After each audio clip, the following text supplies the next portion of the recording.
আমরা নিজেরা নিজেদেরকে যতটা বদলাতে পারি আর কেউ আমাদের সেভাবে বদলাতে পারে না।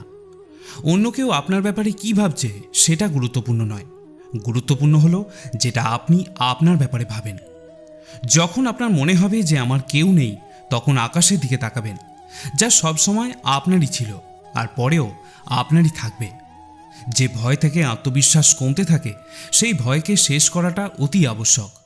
কারোর ব্যাপারে শুধুমাত্র অনুমান করেই তার ভুল ধরবেন না।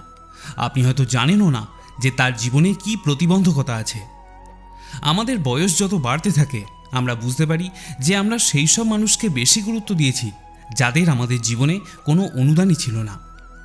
একদিন আপনার কর্ম আপনার সাথে দেখা করতে আসবে, আর সেদিন যেন অবাক হবেন না। শ্রীকৃষ্ণ বলেন, আপনার কষ্ট পাওয়ার দোষ কখনোই নিজের দণ্ডকে দেবেন না। নিজের মনকে বোঝান, আপনার মনকে পরিবর্তন করলেই সমস্ত দুঃখ কেটে যাবে। আমরা যখন কোনো কাজ ভগবানের নামে করে থাকি, তখন ভগবানের শক্তি আমাদের সাহায্য করে, আর আমাদের সাফল্য লাভও নিশ্চিত হয়ে যায়। আপনার পরিস্থিতি পরমাত্মাকে সঁপে দিন, কারণ যতটা পরিশ্রম আপনি সারা জীবনে করে উঠতে পারবেন, উনি সেটা চাইলে এক মুহূর্তেই করে দিতে পারেন। যে মানুষকে ভগবান পছন্দ করেন, যাকে উনি একজন নিজের বিশেষ বলে মনে করেন, তাকে তিনি সবসময় ব্যর্থ করেন, তার জীবনে সবসময় অনেক বাধা প্রদান করে থাকেন। তাই যদি আপনার জীবনে অনেক বাধা আসে, যদি আপনি বারবার হেরে যান, তাহলে এটা একটা সংকেত যে ভগবান আপনাকে আরও আগে এগিয়ে নিয়ে যেতে চান। পৃথিবীতে এরকম অনেক মানুষ আছেন যাদের আপনি যতই সম্মান দিন বা ভালোবাসুন, সে আপনাকে বিনিময়ে আঘাতই দেবে, কারণ আপনি লোকের স্বভাব কখনোই বদলাতে পারবেন না। কিছু নতুন শেখার জন্য এটা স্বীকার করে নেওয়াই ভালো যে প্রতিটা ব্যক্তি কিছু না কিছু ব্যাপারে আমাদের থেকে এগিয়ে। ধনসম্পত্তি তো সবাই লাভ করতে পারে, আশীর্বাদও লাভ করতে শিখুন, কারণ আশীর্বাদ সেখানে কাজে আসে যেখানে টাকা পয়সা কাজে আসে না। ছলনা করলে বা কাউকে ঠকালে আপনার কপালেও একদিন তাই জুটবে। আজ নয়তো কাল, কিন্তু অবশ্যই তা পাবেন। যদি সত্যের রাস্তায় জীবন কাটান, তাহলে প্রতি মুহূর্তে শান্তি পাবেন, আর যদি অসত্য এবং ছলনার পথ বেছে নেন, তাহলে প্রতি মুহূর্তে শাস্তি পাবেন। কারোর সাথে আপনার বন্ধন আপনার সফলতা বা ব্যর্থতার উপর নির্ভর করে না। যদি সম্পর্ক সত্যিকারের হয়, তাহলে কঠিন সময় এলে বা আপনার অবস্থার অবনতিতেও তা অটুট থেকে যায়। দোষ যারই হোক না কেন, অভিমানের পর সেই মানুষটি কথা শুরু করে যার মনে অনেক প্রেম এবং আবেগ থাকে। সম্পর্ক টিকিয়ে রাখার জন্য বুদ্ধি নয়, মনের শুদ্ধির প্রয়োজন হয়। যা বলবেন সত্যি বলুন, স্পষ্ট বলুন, সামনে বলুন। যে আপনার সত্যিকারের আপন, সে বুঝবে, সে থাকবে, আর যদি তা না হয়, তাহলে সে ছেড়ে চলে যাবে। ধনবান হওয়ার জন্য যেমন নিজের প্রতিটা ধনের সদ্ব্যবহার করতে হয়, গুণবান হওয়ার জন্য নিজের প্রতিটা মুহূর্তের সদ্ব্যবহার করতে হয়।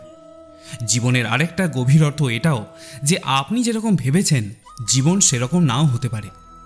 এখানে অনেক সুখ দুঃখ থাকবে, চড়াই উতরাই আসবে, কঠিন সময়ও আসবে, আবার খুব ভালো সময়ও আসবে। কিন্তু এই সবের মধ্যে সব জিনিসকে সময় ও পরিস্থিতির বিচারে স্বীকার করে নেওয়াই বুদ্ধিমানের কাজ। সেই জন্য জীবনকে সঠিকভাবে বোঝার জন্য আমাদের স্বীকার করে নেওয়ার ক্ষমতাকেও বাড়াতে হবে।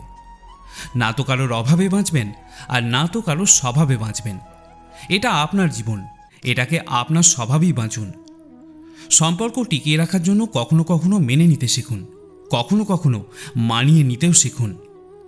চোখ শুধু আমাদের দৃষ্টি প্রদান করে না, কারণ আমরা কখন কার মধ্যে কি দেখি তা আমাদের ভাবনা চিন্তার ওপরও নির্ভর করে। যে মানুষ আপনার খুব কাছের, তাকে যত্ন করে রাখুন, আর যে মানুষ আপনার থেকে দূরে যাওয়ার চেষ্টা করে, তাদের থেকে সাবধানে থাকুন। ভরসা খুব বড় শক্তি। যদি নিজের উপর রাখেন, তা অনেক বেশি শক্তিশালী হয়ে যায়, কিন্তু অন্যের উপর রাখলে তা খুবই দুর্বল হয়ে পড়ে। সেই মানুষ কখনো আপনার কদর করবে না, যার সামনে আপনি সবসময় ঝুঁকে যাবেন। কমজোর লোকের সাথে শত্রুতা আরও প্রবল হয়ে থাকে, কারণ সে এমন সময় আঘাত করে যা আমরা কল্পনাও করতে পারি না। জীবনে প্রায়শই পুরনো সম্পর্কগুলো নতুন সম্পর্কের ভিড়ে হারিয়ে যায়। নিজের প্রশংসা নিজেই করে নিন, কারণ আপনাকে ব্যর্থ প্রমাণ করার জন্য সবাই প্রস্তুত আছে। ক্রোধ বা রাগ এমন এক ক্ষয়কারী জিনিস যে তার কম ক্ষতি করে যার উপর তাকে প্রয়োগ করা হয়, বরং তার ক্ষতি বেশি করে যে পাত্রে তাকে রাখা হয়। চিন্তাভাবনার অনেক পার্থক্য থাকে। প্রতিকূল অবস্থা আর সমস্যা আপনাকে দুর্বল করে না, বরং আরও মজবুত করে। প্রার্থনা এমন করুন যেন সব কিছু ভগবানের উপর নির্ভর করে, আর প্রয়াস এমন করুন যেন সব কিছু আপনার উপর নির্ভর করে। যদি একা হন তো নিজের বিচারের উপর নিয়ন্ত্রণ রাখুন, আর যদি অনেকের সাথে থাকেন তো নিজের ব্যবহারের উপর নিয়ন্ত্রণ রাখুন।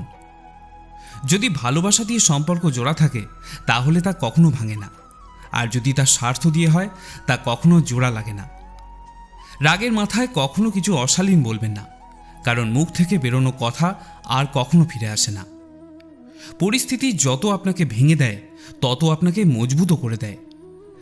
আমাদের হৃদয়ে খুব বেশি আপনজনের উপস্থিতির প্রয়োজন নেই, কিন্তু যে কজন আপন আছেন তাদের মধ্যে হৃদয় থাকা খুবই জরুরি।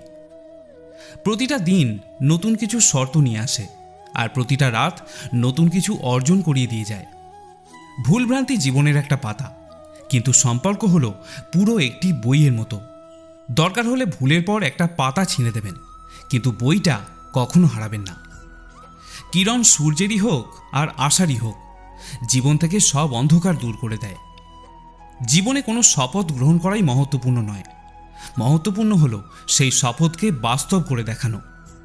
যেমন ফুটন্ত জলে কোনো প্রতিচ্ছবি দেখতে পাওয়া যায় না, ঠিক তেমনই মন চঞ্চল হলে সেখানে কোনো সমাধান দেখতে পাওয়া যায় না।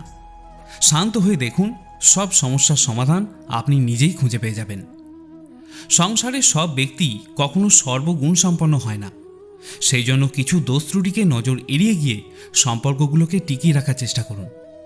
সম্পর্কের কদরও ধনসম্পত্তির মতোই সাবধানে করতে হয়। সময়ের সাথে চলা জরুরি নয়, কিন্তু সত্যের সাথে চললে একদিন সময় আপনার সাথে চলবে। যারা আবেগ লুকিয়ে রাখতে পারেন তারা অন্যের খেয়াল রাখতে পারেন। পড়ুন, লিখুন, হাসুন, যাই করুন না কেন, যে স্বপ্ন দেখেছেন যে কোনোভাবেই তা পূরণ করার চেষ্টা করুন। আজকের যুগে কখনো কাউকে বুঝতে দেবেন না যে আপনি ভিতর থেকে ভেঙে পড়েছেন, কারণ লোক ভেঙে পড়া বাড়িরও ইঁট তুলে নিয়ে যায়। আসল জীবনে আপনি তখনই এগোতে পারবেন যদি রাস্তার ধুলোকে আপনি আবিরের রং ভেবে এগোতে পারেন। রাস্তা কখনো বন্ধ হয় না, মানুষ হাল ছেড়ে দিয়ে হেরে যায়। যখন আপনি ধন উপার্জন করবেন বাড়িতে অনেক জিনিস আসবে, কিন্তু যদি আশীর্বাদ অর্জন করেন তাহলে জিনিসের সাথে সাথে স্বাস্থ্য, সম্পদ আর ভালোবাসা অফুরন্ত পাবেন। ধৈর্য আর সত্য এমন দুই শক্তি যা আপনাকে কখনো দুর্বল করতে দেয় না। এই দুই শক্তি আপনাকে কখনো ঝুঁকতে দেবে না, না কারো চরণে, না কারো চোখে। কারোর জীবন তার অর্জিত ধনসম্পদ দিয়ে মাপা যায় না। অন্তিম যাত্রার ভিড় বলে দেয় যে সে জীবনে কি অর্জন করেছিল। সত্য সেই সব মানুষদের জন্যই তিক্ত যারা মিথ্যের মধ্যে থাকা অভ্যাস করে ফেলেছেন। জীবনে জেতার জন্য একটা জেদের প্রয়োজন হয়, হারের জন্য তো একটা ভয়ই যথেষ্ট। ভরসা রাখুন, যখন আমরা কারোর ভালো করি তখন আমাদের জন্য কোথাও না কোথাও ভালোই ঘটতে থাকে। কোনো মানুষের সহনশীলতার একটা টান দেওয়া সুতোর মতো হয়ে থাকে, পরিমাণে বেশি টান পড়লে সেটা ছিঁড়ে যাওয়া নিশ্চিত। যার স্বভাব সর্বদা পাল্টাতে থাকে সে কখনো কারোর আপন হতে পারে না। সময় হোক বা ব্যক্তি, কর্ম খুব সাবধানে করবেন, না তো কারো আশীর্বাদ খালি যায় আর না তো অভিশাপ ব্যর্থ যায়। লোকের নিন্দা থেকে বাঁচার জন্য কখনো নিজের লক্ষ্যের পথ থেকে সরে যাবেন না, কারণ সফলতা লজ্জা নয়, সাহস থেকে আসে। আপনাকে যারা বাধা দেন বা থামিয়ে দেওয়ার চেষ্টা করেন তাদের কৃতজ্ঞতা জানান, কারণ যে বাগানে মালি থাকে না সেই বাগান জঙ্গলে রূপান্তরিত হয়। সময় আর ভাগ্য যে কোনো সময় বদলে যেতে পারে, তাই না তো কাউকে অপমান করবেন আর না তো কাউকে কমজোরি ভাববেন। আপনি হয়তো শক্তিশালী হতে পারেন, কিন্তু সময়ের থেকে বেশি শক্তিশালী কখনোই হতে পারেন না। প্রিয় শ্রোতা বন্ধুরা, আজকের এই ভিডিওটি এখানেই শেষ করছি।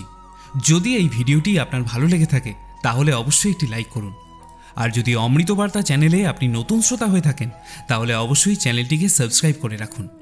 ভগবত গীতা এবং সনাতন ধর্মের গুরুত্বপূর্ণ ভিডিওগুলি দেখার জন্য অবশ্যই বেল আইকনটি প্রেস করে রাখুন। সকলে ভালো থাকুন, সুস্থ থাকুন। পরম মঙ্গলময় জগদীশ্বরের কৃপায় আপনার জীবন আরও সুন্দর ও সার্থক হয়ে উঠুক। জয় শ্রীকৃষ্ণ।